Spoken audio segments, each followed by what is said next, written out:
Hey everyone, welcome back to Dinar Stories. Today, I want you to pause for a moment and forget the rumors. Forget the hype. Forget the predictions with dates and promises. Because what happened this week inside Iraq didn't come with celebration. It came quietly, but the signal it sent was real. And if you understand it correctly, it changes how you see everything. Because right now, inside Iraq, the currency story is not about sudden change. It's about controlled pressure, controlled movement, and preparation. Let's start with the numbers. This week, in the street markets of Baghdad, the US dollar moved to around 151,600 dinars per $100. Selling prices reached 152,000. Buying prices stayed near 151,000. Now on the surface, that looks small, almost meaningless, and that's exactly why most people ignore it. But experienced observers know small movements, repeated consistently, are never random. They are pressure, they are signals. Because every time the dollar rises slightly in the street market, it reveals something deeper. It reveals demand, real demand, not emotional demand, not speculation, but business demand. You see, Iraq depends heavily on imports. Food, electronics, medicine, machinery, and those imports require dollars. Not dinars. Dollars, which means no matter what people hope, the demand for dollars remains constant. And when demand remains constant, pressure remains constant. Now here's where things get even more important. Because the Central Bank of Iraq is not sitting still.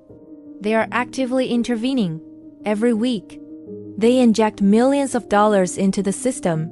They monitor transfers. They tighten compliance. They slow down illegal dollar flows. They are doing everything a modern central bank does to maintain control. And this tells us something critical. This is not a collapsing system. This is a managed system. A controlled system. A system under supervision. Because when a central bank loses control, you see panic. You see spikes. You see chaos. But that's not what we're seeing. What we're seeing is resistance. Resistance against pressure. And resistance means strength still exists. Now let's move north for a moment. Because in Erbil, something slightly different happened. The dollar traded at nearly the same level. But the gap between buying and selling prices was smaller.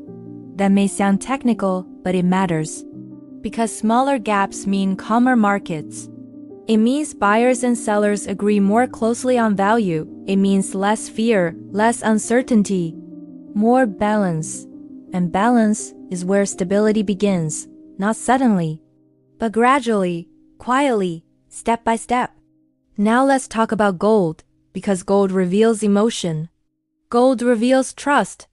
This week, gold prices inside Iraq actually declined, and that tells us something fascinating.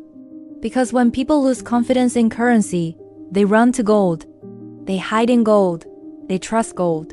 But when gold falls while the dollar strengthens slightly, it means something else is happening. It means people are not panicking. They are adjusting. They are watching. They are waiting. They are positioning. And positioning is not fear. Positioning is preparation. Now I want you to understand something very clearly. What we are witnessing right now is not an event. It is a phase, a transition phase, where the central bank is slowly trying to close the gap between the official exchange rate and the street exchange rate, because that gap is the real battlefield. That gap is what separates stability from instability, and closing that gap takes time, not days, not weeks, but phases. And every small movement, every small adjustment, every intervention is part of that process. Now here's the part most people misunderstand. Many people believe currency value changes suddenly, overnight, like a switch. But real currency reform doesn't work that way. It works slowly, painfully slowly, because trust is not created overnight. Trust is built through consistency, through control, through discipline.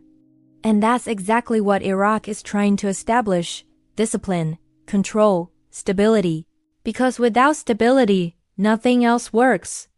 Not investment, not growth, not reform. Everything begins with stability.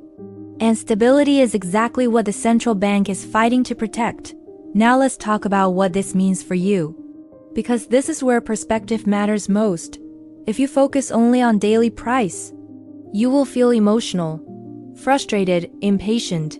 But if you focus on structure, you see something different. You see a system being managed. You see pressure being contained. You see instability being prevented. You see preparation.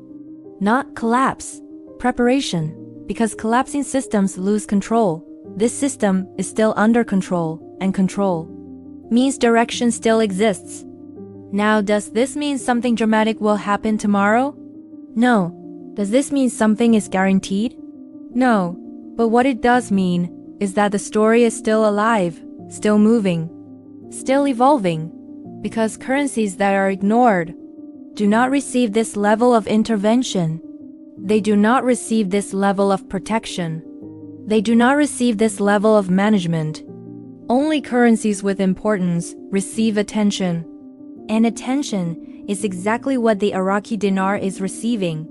Now I want to leave you with this thought. Most people spend their time chasing noise, rumors, predictions, promises, but real signals are quiet. They appear in small numbers, small movements, small decisions. And only those who stay calm enough see them. This week was not about a massive change. It was about controlled movement. It was about resistance. It was about management. It was about preparation. And preparation phases always come before transformation phases. The question is not whether you will hear noise, because you will. The question is whether you will recognize signal when it appears, because those who understand the structure are never controlled by emotion. They are controlled by awareness, and awareness is power. Thank you for being here. Thank you for being part of Dinar Stories, and I'll see you in the next story.